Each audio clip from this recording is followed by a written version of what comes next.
It doesn't have to be perfect. You're never going to feel 100% ready. It's never going to be the perfect time. So the time to start is now.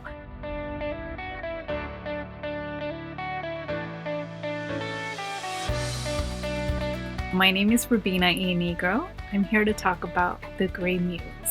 It's an enamel pin shop that I launched back in March 2019.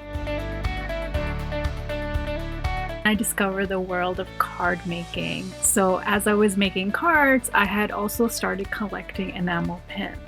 As I was collecting pins, I realized there weren't any for card makers. I figured if this was a pin that I wanted for myself, maybe other people might want it too.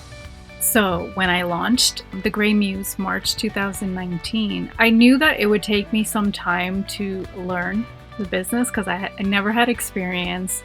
I was not expecting to make a lot of profit, or even I was hoping that I would break even, but I ended up making a massive profit on day one. One of the biggest assets that a business can have is an email list. This is how you will directly connect with your customers. When I first started, most of my traffic came from Instagram. Over 95% organic traffic was driven from Instagram.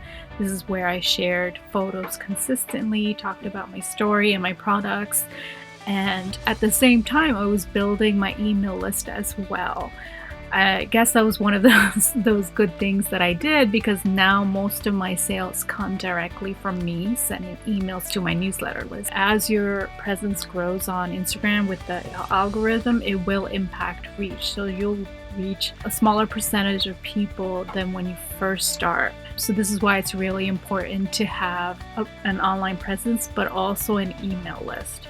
I like to think of Instagram as a party where people hang out, they can talk about the same things that they love and celebrate that. So when I post on Instagram, I always think about, reaching those loyal fans. And the bonus is that when they become loyal fans, they will be like your referral system. They will share your posts, and then you'll attract more customers because they'll see that people love your products and maybe I should check it out too. So you know how sometimes you go to a party and you hear that they're having so much fun, you want to be part of that?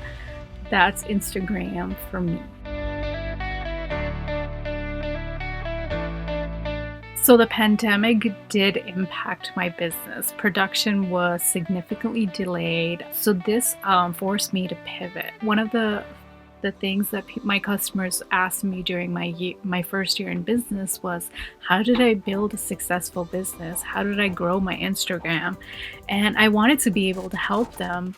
So when things started to slow down, I knew I had to prepare. And so I started teaching webinars about Instagram and how to grow your brand on it.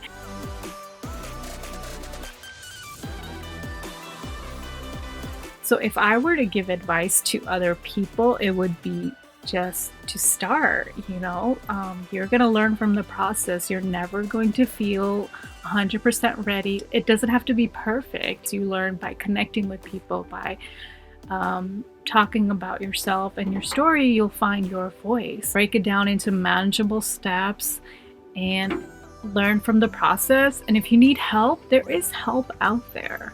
Start learning how to market and sell online. You don't have to start a shop, but you could start your presence. You could start your brand, start sharing your story, start talking about things and building a following of loyal fans that way. You get to decide what success means to you. You get to decide how fast or slow you want to go or how you want to do things. If you have a need to share your ideas, your product, your service with the world, now is the time to start. There are people who need you and your ideas. So I say go for it.